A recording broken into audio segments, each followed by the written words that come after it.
On today's episode of the Productivity Dad channel, I'm going to share with you the one productivity tool that has kept me sane in the last few months of being stuck at home and having just everything torn apart in our schedules as a family. Want to know what it is? It's called the Master Calendar. Now stick with me, learn how to create one, put one together, and be able to use it so you can take back control in your life over the things you have control with. Remember, this is the Productivity Dad channel, and if I can get things done, so can you. Welcome to the Productivity Dad show. My name's J.R. Heibigner. I'm the Productivity Dad. And if I can get things done, so can you. Today, I want to share with you something kind of outside of the norms of what I would call one of the best productivity tools ever. And the reason I say it's outside of the norms is because it's a very typical thing that we use every single day. In fact, it's so typical that a lot of times it's a tool that's completely free for us, but yet we don't use it to the fullest amount. What's that tool? It's the Master Calendar. Not just a calendar, but the Master Calendar. Why do I say that? Well, the Master Calendar is a tool that we use in our family to keep track of everything that we do.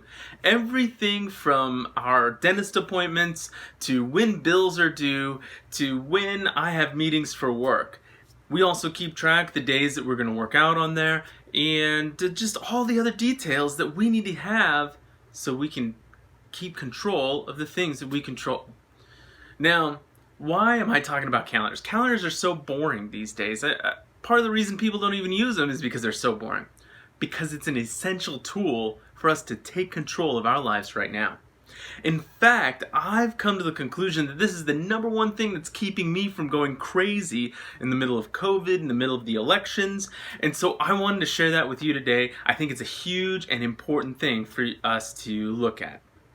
So when I talk about a master calendar, what's the point of it? What is it? Again, the master calendar focuses on everything. I keep track of work, I keep track of household bills and chores, what my kids have to do for school, or if they have ballet or anything else. I also take care of the things that I need for myself, whether it's the time that I spend in the morning, when I write, when I work on my side hustle, and of course holidays, birthdays, and special events. All these things go on the calendar. But how do we decide what sort of medium to use for our calendar? What is the thing that we need most? And when I think about this, I kind of came down to four major types of calendars that we can use. The first one is a paper planner. In fact, I created one of these.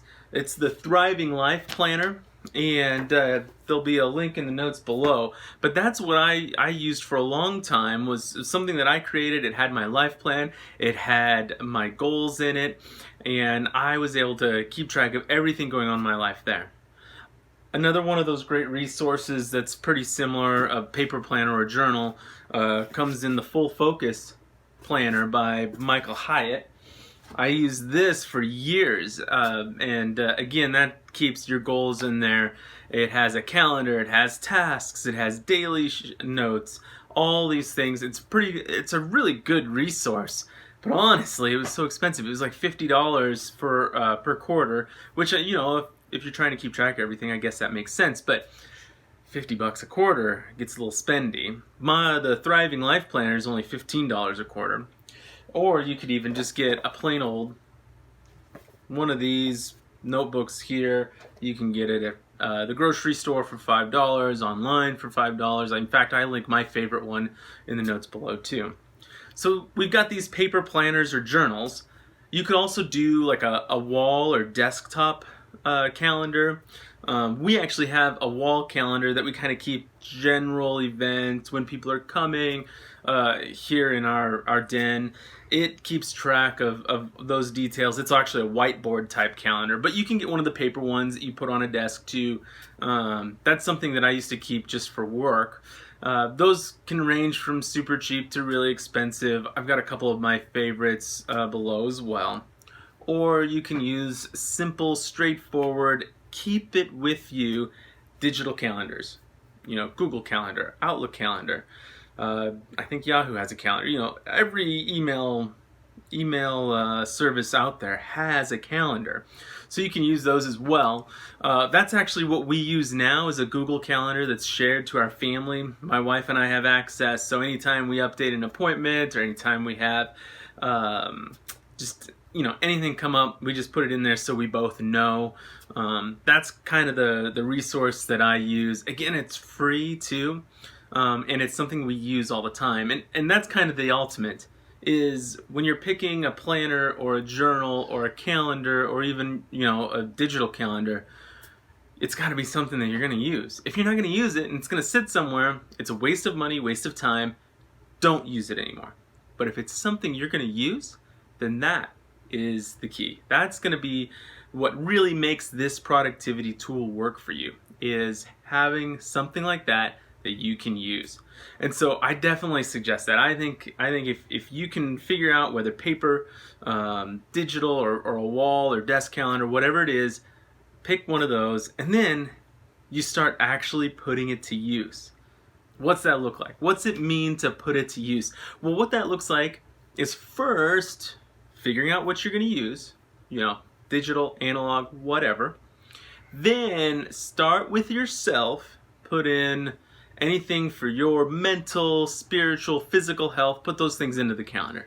Put in your work schedule into the calendar so your family knows when you're just not available. Add into that any of your own appointments, dentist appointments, doctor's appointments, anything that comes up whatsoever. Put those into that calendar. Have everything updated in there, holidays, birthdays as well. Then go to your spouse, have your spouse enter in all those things into the calendar, and then each child one at a time, so you have all the events.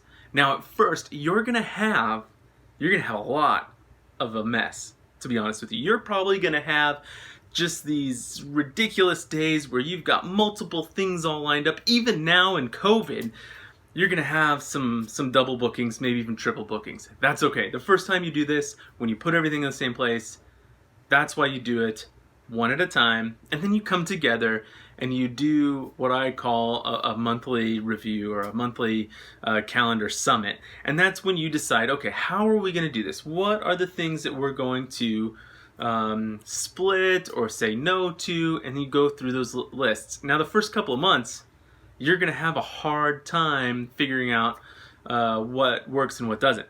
But after a while, you'll be able to know how to schedule things, see what you can push out, see what's going to work.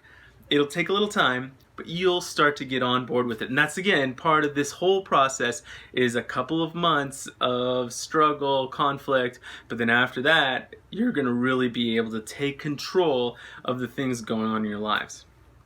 Now, here's the thing. Here's the thing with this productivity tip. You really have to stick with it. You have to look at it every day. You have to have conversations with your family or friends or whoever else to make sure that you stick to it. You're not going to be able to do it all at once and then leave it alone and come back in 2 weeks. It's not going to work. It's going to be, again, another wasted calendar. So you need to really commit to it. Get everybody on board in your family, and then start putting it to use and communicating, almost over communicating at first, so that way you can use it to the fullest amount. Now, again, taking a look, it's going to take a little time, but this is something that I use and my wife use. We use in our family in order to just get things to work, give us a little control in times that feel like we don't have a lot of control. In fact, it's one of the things that's kind of kept me sane during this time. So that's why I wanted to share this with you here on the Productivity Dad channel, is to give you a little control over your life back using a simple tool that we all have and all use, but just adjusting it a little bit. Now, if you want to read more about this, I'll put a link in the comments below, or in the show description below, so that way you can learn more. It goes a little bit more in depth in the steps to creating the master calendar. And of course, As always, if you found this helpful at all, please subscribe to my channel and be sure to hit the bell so that way you're notified every time I put a new video up. And leave a comment below. Do you use a calendar like this? Does your family use one altogether, or do you all have separate ones? Share your experience below. Tell me what works, what doesn't work. If you have any questions, let me know. I'd love to be able to walk through and try to help out too. So thanks so much for watching the Productivity Dad channel and learning a little bit more about master calendars. We'll see you next time.